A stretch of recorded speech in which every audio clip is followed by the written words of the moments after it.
Y'all, this is where I typically practice at. It's a little wooded area around here, outside of my apartment complex. But you know, outside the topic, if you are coming from Instagram, the whole topic was John Wayne syndrome, right? John Wayne syndrome is what I typically see in more men than women, which to me is a bad thing. You know, not to make this like some type of invisible gender war thing. I genuinely don't care. As long as you know how to protect and defend yourself, you know, that's all cool to me. But John Wayne syndrome is typically what you're gonna hear from the I wish a motherfucker would mentality. The motherfucker who's never been in a gunfight or even been in a situation where they have to handle stress, you know, and act accordingly in order to save their life or of anything of great risk, you know. But then every time the topic of a gunfight comes up or they just simply having a weapon, they typically just in their head over exaggerate their abilities, such as, let's say if I were to pick up like a 380 and then next thing you know, my 7 to 8 rounds, I think I'm John Wick, and next thing you know, I end up quick drawn with no training. I end up shooting myself due to a light trigger pull, you know, and me not knowing much about my gun and not even knowing how to conceal and carry it properly, which is a real life thing that actually happened. Imagine being more of a danger to yourself than you are to criminals when you're trying to protect your life, you know? But I'll tell you this overall with weapons, whether it's with martial arts or anything like that, the more cocky you are, the more vulnerable you are. You know, criminals may not train, but somebody who rob niggas and, you know what I'm saying, steal cars and shit like that for a living, they probably could keep their head screwed on more than you, you know, unless you're like a ex-Marine or ex-policeman or, you know, something of the sort at the bare minimum. Even though these people don't train professionally, even though a lot of them are young, they quote unquote have a lot more experience in the field than you know? And that's what you don't want to forget. Even though you have a gun and, you know, you may have look up some statistics of how many rounds it may be or what all you have to do, have you properly practice on concealed carry, you know? Can you quickly draw and properly conceal your weapon? You know, things like that, the little stuff that I think a lot of people don't worry about, it's real dangerous, and a lot of people don't realize that till it's too late. When, for example, right, for those who don't carry around in the chamber, which I never got, it's almost as if you're trying to predict the situation in your head, like you got some type of precognition, as if you could predict where, when, and how a criminal is going to get you. How on earth will you be able to see the future based off your ideals in the very low likelihood that a criminal does attack you, or a time that you will have to pull out your firearm, that you're gonna have enough time to rack back the slide? You know, is that a risk you willing to take? Like, what stakes do you have at risk? You know, that's what crossed my head. Because to me, it just don't logically make sense to be unprepared. It's almost like carrying a gun on safety.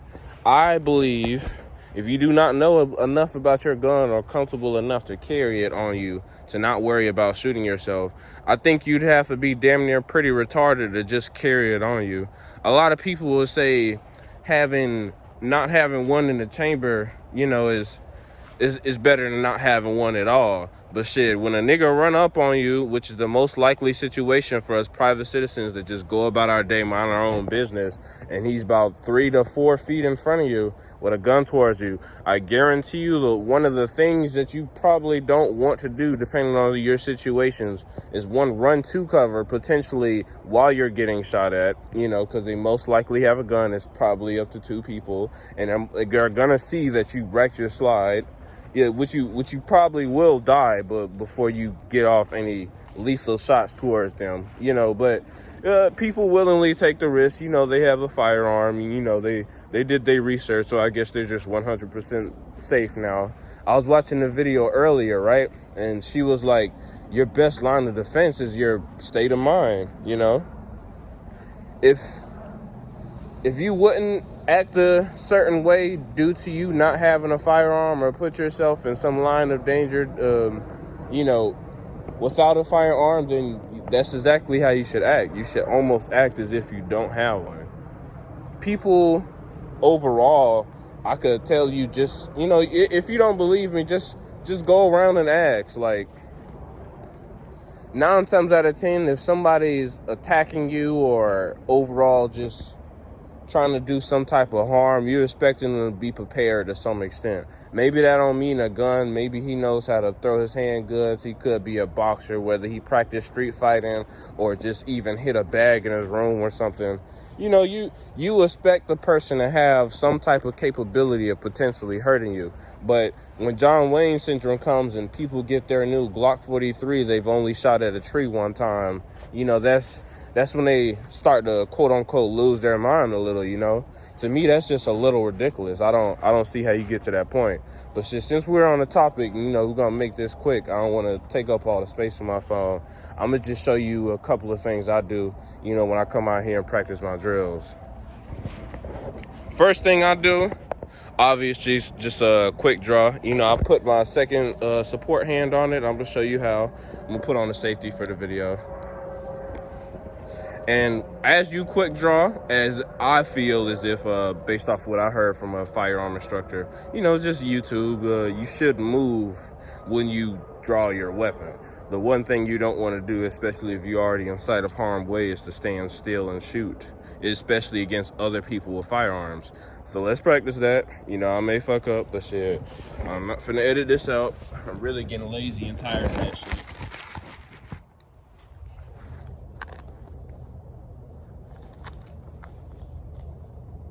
Hey, I fucked up again. I'm moving slow as of now.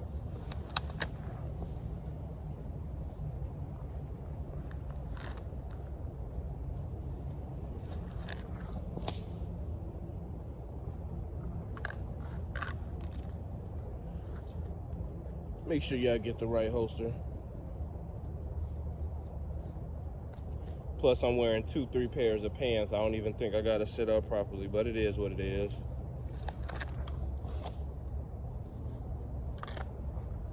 See, I gotta keep on putting it on every time I take it out. Cheap shit, straight off Amazon.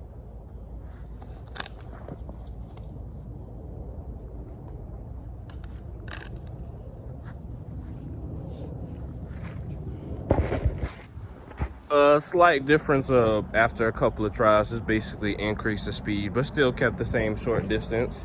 And as you see, I'll re-show you again.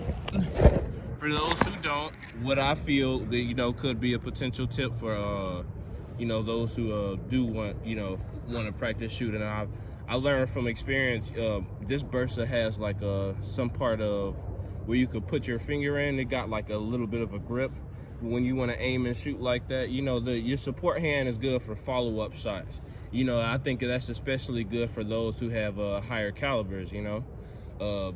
Those who, you know, when the time comes, you know, especially due to a lot of us not doing our training, that you at the bare minimum, you know, should at least know that. You know, the bigger the caliber, the harder it is going to be able to shoot in a life or death situation. Even though I do feel as if it may be a 50-50 chance, you know, you may end up using one hand regardless, which does happen a lot, but you never know. It's better safe than dead. The next one,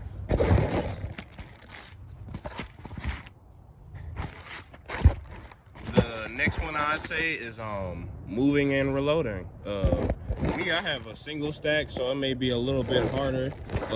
You know, for those who's not, you know, familiar with that, I practice with this a lot, and you know, I typically carry like an extra mag if I do on my left side, right?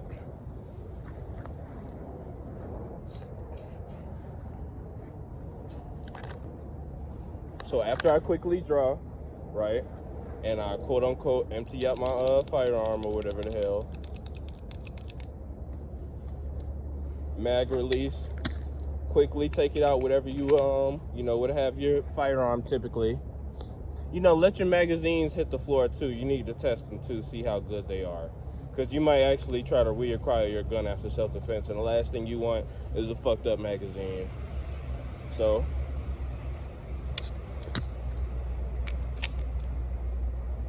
gotta make sure that's all the way in. Yep.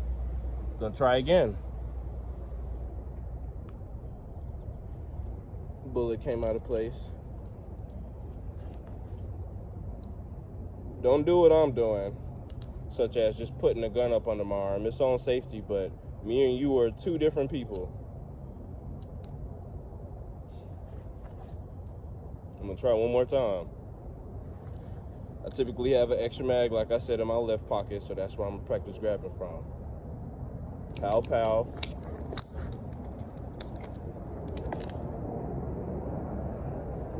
I feel like another thing you also do though too, you know, for those who have the idea that, you know, for those who have lower capacity guns, is practice moving and reloading as well though, you know, because those who get those 6 to 7 round standard mags, you know, obviously have a higher likelihood of running out of ammo in their mag, you know, than obviously other people, such as people with a 15+1.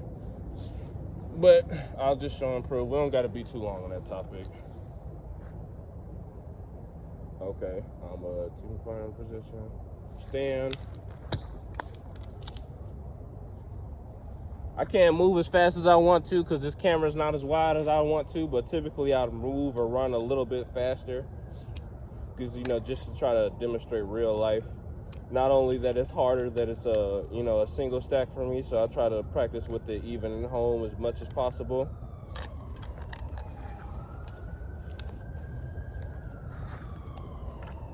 But, you know, that's just a couple of ways on how I do it. Always keep your guard up, bro. You're never too tough to get shot or beat the fuck up, you know? Y'all stay safe.